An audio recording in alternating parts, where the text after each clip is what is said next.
pretty young girl goes missing along a cold, dark highway in the middle of an unforgiving winter.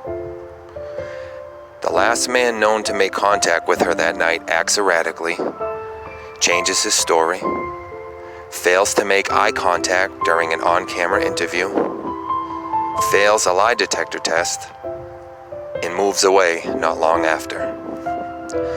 Sounds like we have ourselves the perfect suspect, doesn't it? In most cases, you'd be right.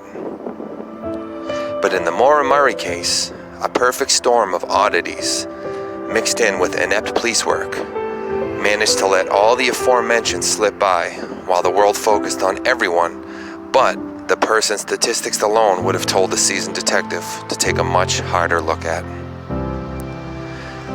I've heard the argument that if Butch Atwood is innocent, we're crucifying a man who did nothing but try to help.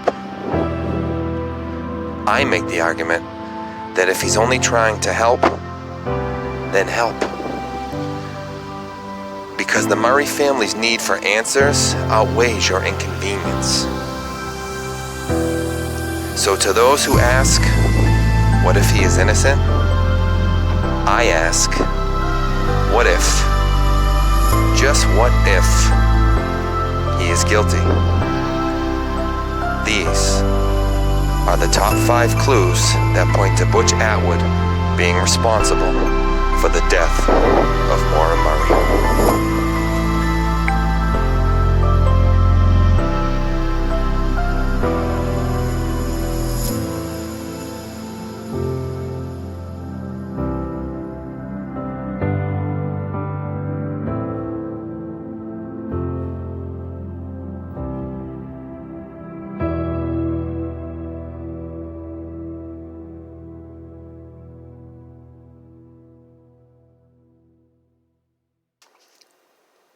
Number 1. Erratic behavior on the night in question. Butch Atwood and his live-in girlfriend at the time both drove school buses. They always parked their buses in front of the home for a very specific reason. The state had installed large floodlights in the yard for them. But what did Butch choose to do this night?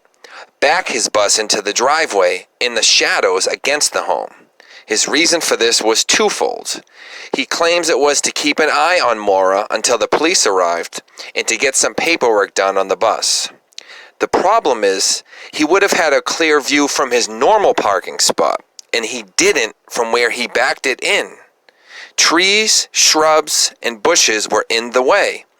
He even says he didn't see Maura or what happened to her. Also, what do you need to do paperwork? You need light. So why would the one time you changed your parking spot be the one time that would have been best not to change it?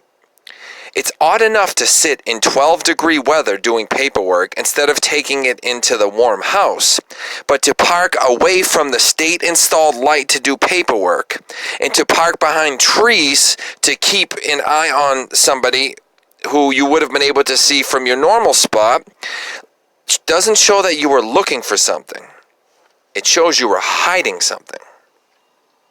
Number 2, he called police and moved away shortly thereafter.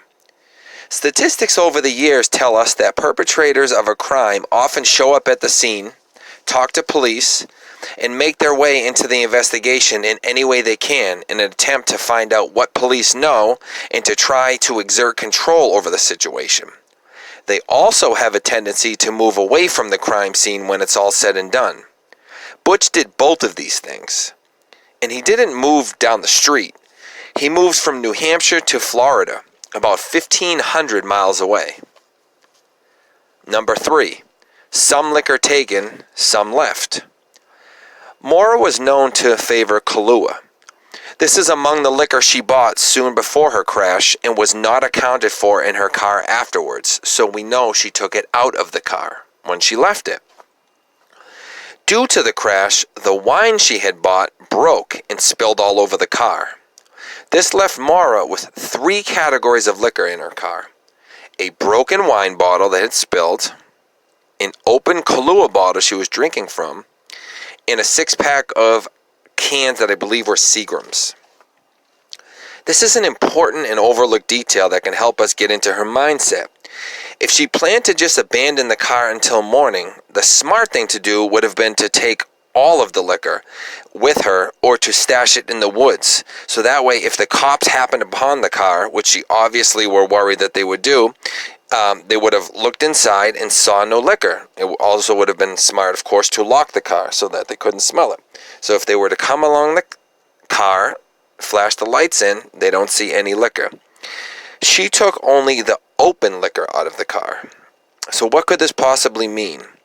Well, there's no harm in having sealed, unopened liquor in your car, so she wasn't worried about the Seagrams. She tried to take the open liquor out of the car because it posed a danger of her getting a charge of DUI and or open liquor in the car, open alcohol. But common sense would tell you, if you're going to take the open liquor out of the car, either with you or to stash it in the woods or to throw it away, you would also take the broken bottle along with the open one. You wouldn't take just the open one and leave the broken bottle in there because that still has open liquor in there. So what is the one scenario where you would leave the broken bottle in the car but remove the open one?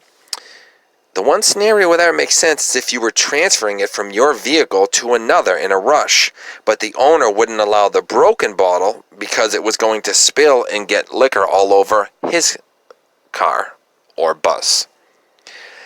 A possible scenario now starts to form. She's panicking because another DUI could ruin her career's future. Butch pulls up alongside and offers to help, but can't afford for the broken bottle to stink up his bus. If you think this is too speculative, let's go to reason 4. Reason number 4, scent tracking dogs. Yep, they were employed. And guess where they tracked her scent? From her car, directly down the street to right in front of Butch Atwood's house. And guess what the police conclusion was? She probably jumped in a vehicle in front of Butch's. Finally, number 5. The fact that he was the last person to have seen her, to have talked to her. We talked about the statistics of what perpetrators tend to do earlier. Sherlock Holmes once said an investigation starts and ends with the last person to have seen the missing. The truth is, that alone is enough to highly suspect Butch. The rest is all icing on the cake.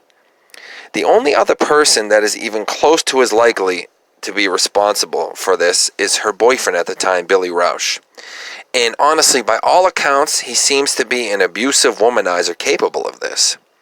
He's even been accused by other women as having claimed to have done it when they anger him, and he starts to threaten them. However, there seems to be plenty of evidence and alibis putting him many states away from this. Until that can be overcome, he can't be labeled as more than a creep, and creeps aren't automatically murderers. Make no mistake about it, Maura's killer is named either Butch or Billy. But there is just too much pointing to Atwood, and someone out there knows the truth. To whoever that is, help bring Maura home.